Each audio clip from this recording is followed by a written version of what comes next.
Hello guys, I wanted to talk with you today about Volodymyr Zelensky, President of Ukraine, and this is a follow-up video to my previous one about his beginning and kind of rise to power given his media use and how he used media in an unorthodox way to establish that power. So since his first address in the streets of Kiev over kind of a selfie video with his cabinet members, the world has gained a clear image of who this man is. Going from a man who most of us have never seen around the world to a man who is now one of the most recognizable politicians in the world, and what strengthened the message itself. I mean, he makes it clear that he's not leaving. He's going to hold. He's going to stay as long as it takes, and he's going to do whatever it takes to keep Ukraine. I mean, you compare that to what happened in Afghanistan when the Taliban started taking back over the outskirts and moving into Kabul, and how quickly the leader of Afghanistan fled. So he's amassed 5.6 million Twitter followers. He's got, and that's up from 500,000 the night before the invasion. So that's like 10-fold, 11-fold increase. And then he's got 14 million followers on Instagram.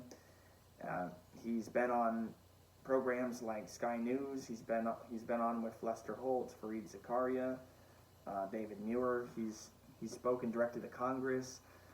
And called on Congress to commit to things like a no-fly zone and sending more and more military equipment it sounded like he was accepting. I mean, in the early weeks, it seemed like he was accepting. Well, this is still kind of the early weeks, but he seems accepting of military itself.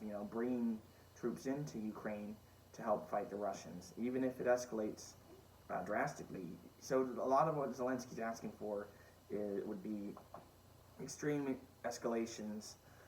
It would be very risky, but then again, we have to do whatever we can to help Ukraine, but we don't want to start World War III. So maybe we send more fighter jets, but a lot of what he's asking for is simply not going to be able to be done.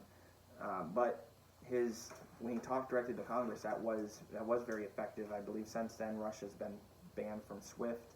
We've banned Russian oil, and a lot is going to change as a matter of all of this. But what also will change is how leadership, hopefully good leadership, will take lessons from what we've seen here. The way that Zelensky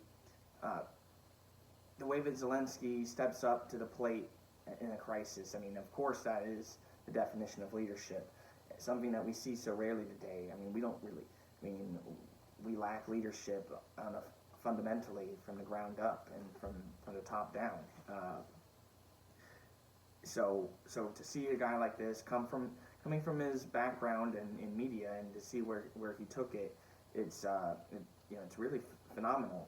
And it's like a lot of people use media as a way to project a persona, but it seemed like the the servant of the people film version of Zelensky was the Clark Kent to the real world Zelensky Superman. I mean, it's stepping up to the plate in a way that that's baffling. I mean, so there's lots to come of this, and I just wanted to give a brief, cursory overview of some of this. But to put it short, he has gone from being somebody nobody's heard of, nobody's seen, to being on every major news channel, huge interviews every single day, pleading his case, fighting for Ukraine, and amassing huge audiences on Twitter, Instagram, and probably many other sites as well. It's a growing situation, and I'm going to address it more in the future. But it's a truly fascinating case, and it's a sign that there can be real leadership out there, and it can come from the strangest of places. So, thank you guys.